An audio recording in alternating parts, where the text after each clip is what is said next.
Hoje é 10 de setembro de 2019, são 16 horas e 34 minutos. Um dia quente.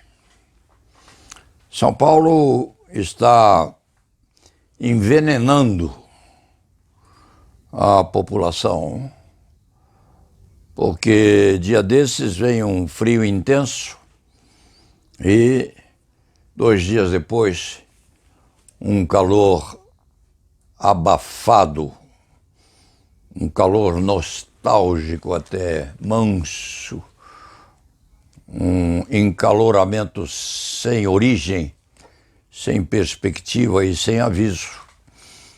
As coisas acontecem assim.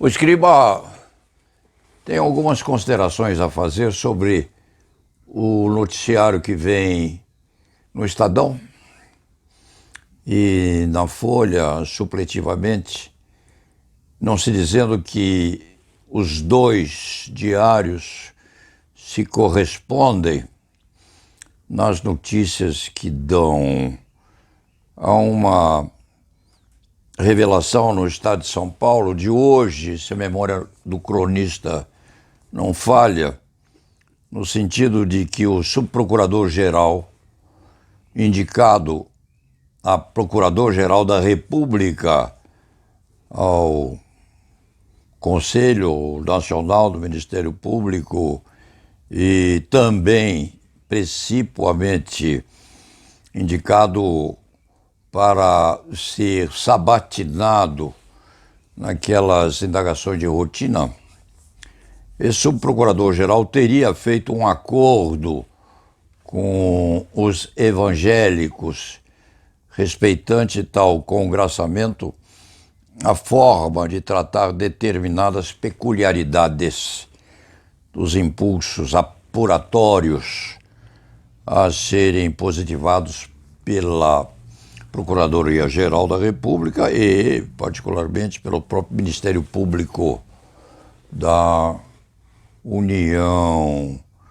Os evangélicos têm a sua forma especial de examinar os fenômenos sociopolíticos existentes na nação, inclusive aqueles intercorrentes nos problemas surgidos com a chamada identidade de gêneros, com essa disputa muito atual que vem graçando no país, com o seu ápice naquele beijo entre dois jovens homens do mesmo sexo, posto aquele beijo numa apostila ou num escrito dedicado à educação dos moços e moças do nosso país.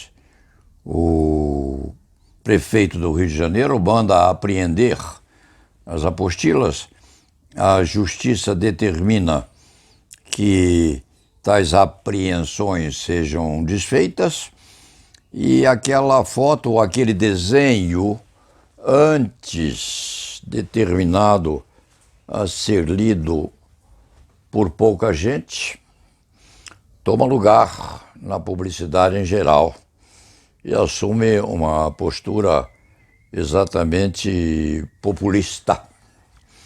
Essa discussão é importante, sim, porque determina ou exaure o rumo a ser perlustrado pelos brasileiros na disputa entre os chamados conservadores e aqueles que são progressistas ou liberais, assentando que a identidade sexual de cada brasileiro ou brasileira pertence a cada qual, sem que se possa censurar a opção de cada um.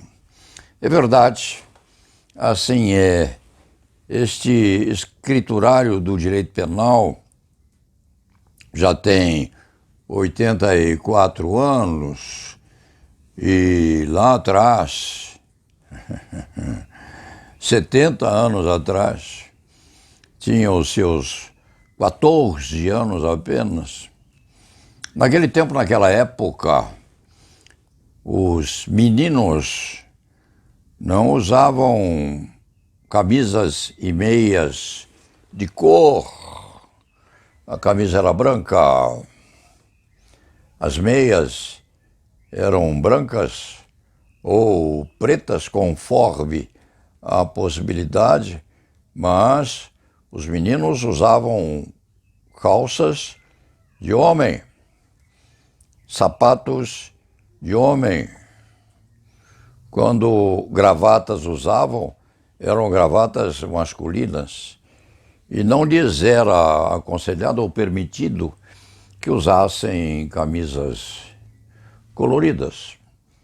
Era um tempo em que isso significava a indicação de masculinidade. Tocante às meninas, era mais ou menos a mesma coisa, mas em sentido oposto, é claro. Então, essa chamada permissividade ou alternativa na assunção desse tipo de vestuário, com relevo para o uniforme constituído pelas calças jeans rasgadas, e quanto mais rasgadas elas forem, melhor se apresentam, até encarecem nos preços nas coleções de alta moda.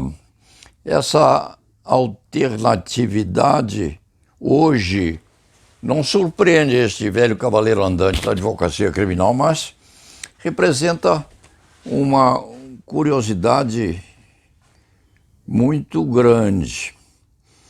E se diria, quando da apreensão dessa apostila pelo prefeito do Rio de Janeiro, que o beijo na boca entre dois jovens é obsceno.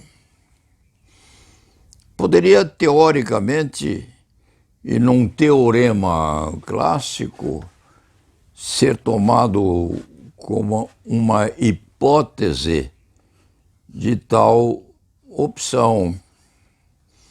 Mas este antigo criminalista fica refletindo: se nós admitimos o casamento entre pessoas do mesmo sexo e perante público avançado na publicidade dos templos ou não, religiosos, que nós admitimos e permeamos isso como atividades absolutamente naturais, nós não podemos impedir nem censurar que dois jovens do mesmo sexo ou duas moças se beijem em lugar público e se beijem adiante ou além daqueles simples ósculos na face de cada qual. Uma coisa depende da outra. O costume maior, o hábito maior, a permissão maior, evidentemente atrai a permissividade menor. Nesse sentido, inclusive legalmente, o prefeito do Rio de Janeiro, além de não ter atribuições a tanto, não poderia, com bastante realidade, não poderia determinar a apreensão daqueles escritos. E as coisas vêm por aí. Não se sabe, por exemplo, quais os compromissos assumidos pelo novo Procurador-Geral da República, e Procurador-Geral da República ele será, porque essa sabatina que se lhe farão os censores, essa sabatina é pura e simplesmente teórica, é um compromisso pelo qual se passará com bastante facilidade. Aras é o novo Procurador-Geral da República, com ou sem o aplauso da corporação a que pertence. Não se sabe se o novo Procurador-Geral da República assumiu compromissos com os evangélicos e quais seriam tais declaração de consonância ou de obediência. Mas parece a este escriturário do direito penal que no mundo moderno esta conceituação de princípios de natureza religiosa por uma ou outra segmentação das variadas estirpes existentes no mundo e no país, esta avaliação é despicienda, não tem muito lugar para ser instaurada e mantida, principalmente porque essa junção de criaturas no sentido de uma opção religiosa particular significa que Deus estaria acima dos céus e das nuvens, presidindo a tudo. Qual Deus? Quem seria o Deus dos evangélicos? Qual seria o Deus dos religiosos? Quem estaria a presidir as preces daqueles que praticam aquela dança maravilhosa da Umbanda? Quem estaria a representar as almas idas entre os espíritos? Qual a necessidade de associação para que grupos religiosos rezassem, sim, mantivessem preces aos céus e às divindades, pleiteando o favorecimento a uma ou outra seita? Isso toma uma preocupação muito grande nesse ideário quando em São Paulo ou em outra cidade qualquer, grande ou pequena, pouco importa, se mostra tal cidadela ou se mostram tais cidades eivadas ou cheias de templos religiosos de categorias diversificadas, em que alguém se arvora em pastor, monta uma igreja numa garagem aumentada de uma casa de segunda via ou de segundo ciclo e faz rezas e arbitra curas e aparece nas redes de televisão perante milhares e milhares de pessoas, nessa hipótese, trancando no cérebro dos pedintes a possibilidade de que os espíritos maus se acerquem das câmaras de televisão. Isso não evitou, isso não impediu, tais conceitos não impediram que houvesse muita mortandade nessa luta entre agremiações religiosas, em que católicos, protestantes, presbíteros e irmandades afins se enrolassem em mares de sangue e se matando no meio do populacho, cada qual defendendo a soberania do seu Deus ou dos seus deuses. Nós estamos num século que se diz absolutamente moderno. Segundo o ministro do Supremo Tribunal Federal, o ministro Barroso, nós estamos num período de um novo iluminismo. É um iluminismo em que nós continuamos a nos debater nessa conceituação de supremacia de uma divindade por outra. Num certo sentido, é um absurdo. No outro sentido, é um absurdo ridículo. Mas a verdade é que nós continuamos brigando.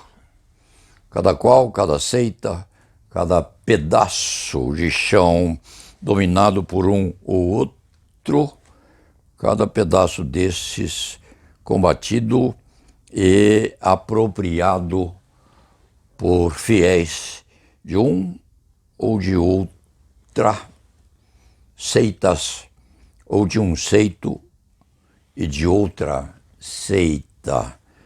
É preciso que nós nos amornemos nesse tipo de combatividade, a saber se a religião processada pelo presidente da República, que se diz católico e se irmana aos evangélicos, se essa religião é melhor que outras, e sendo melhor que outras, se harmoniza mais com a coroa dos Bolsonaros na vida.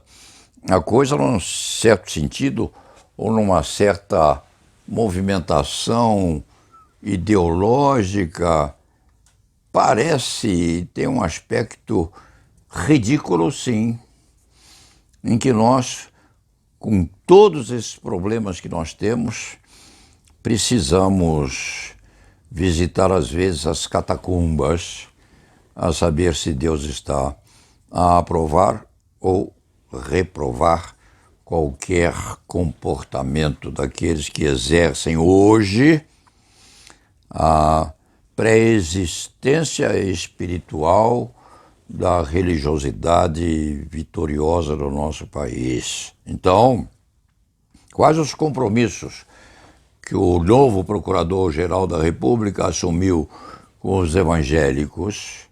Aquele, por exemplo, de ir às prédicas do fim de semana, aquele de ter comportamento ético de acordo com a lei das 12 tábuas dos evangélicos, com aquele que breca ou que reprime o uso de saias coladas nas ancas pelas moças religiosas.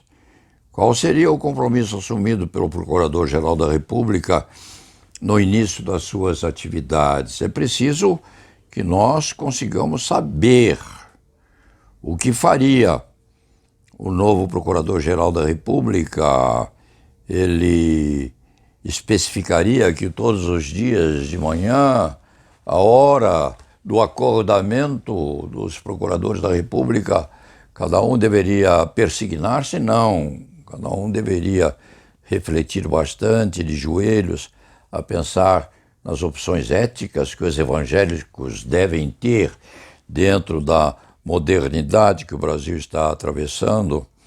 Quais seriam, eminentíssimo Procurador-Geral da República, as opções a serem ensinadas mais tarde àqueles que ofereceram uma lista tríplice e recusada, no fim das contas, pelo presidente do nosso país? É preciso que nós saibamos, é preciso que a vocação religiosa do novo Procurador-Geral da República se mantenha muito objetiva, para que o povo saiba quais os limites éticos que deve seguir e quais as obrigações que precisa perlustrar no futuro e durante o mandato do Procurador-Geral, que nós havemos de ter, com certeza, daqui a alguns dias após a sabatina que será feita.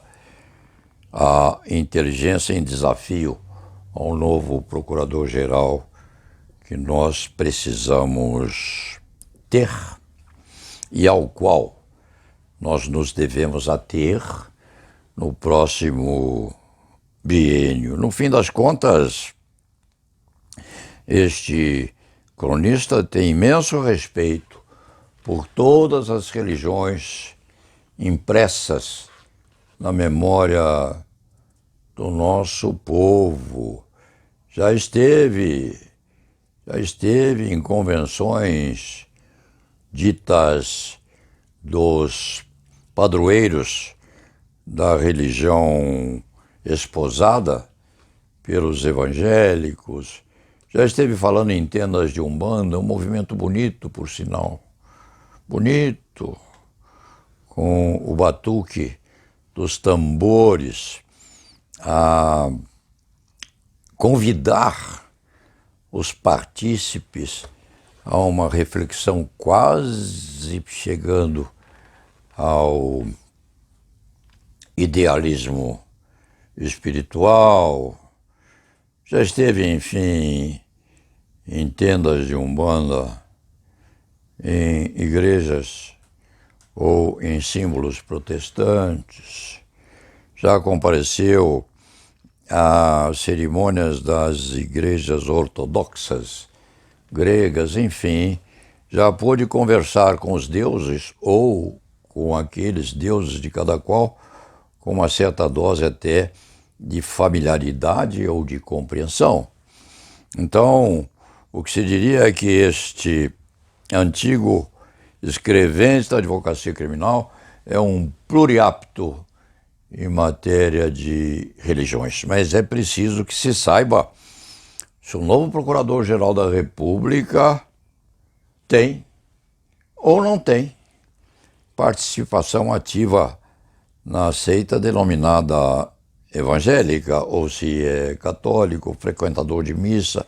É sempre bom que se saiba qual é a profissão espiritual visada ou obedecida por aquele que tem hoje nas mãos o bastão pleno da acusação pública. Quanto ao mais, havíamos de ver o que vai acontecer, como previsto, a uma parte do Ministério Público Federal que não se conforma com a indicação desse procurador-geral fora da lista tríplice.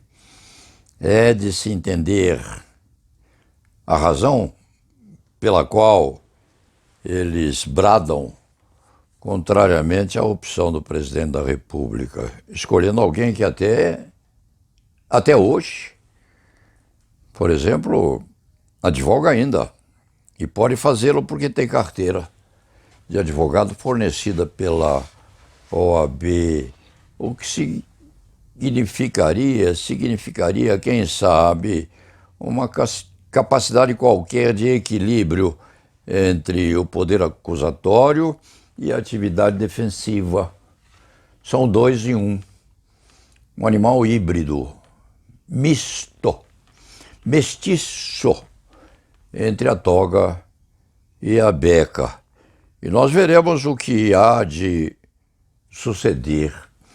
É esperar para saber o que se vai fazer e qual é a opção religiosa do novo Procurador-Geral da República. Lá em Brasília, a catedral aguarda, sim, aqueles anjos balouçantes no teto da catedral, esperando, quiçá, que alguém erre tanto que um dos anjos despenque lá de cima e produza um resultado catastrófico que ninguém quer que suceda.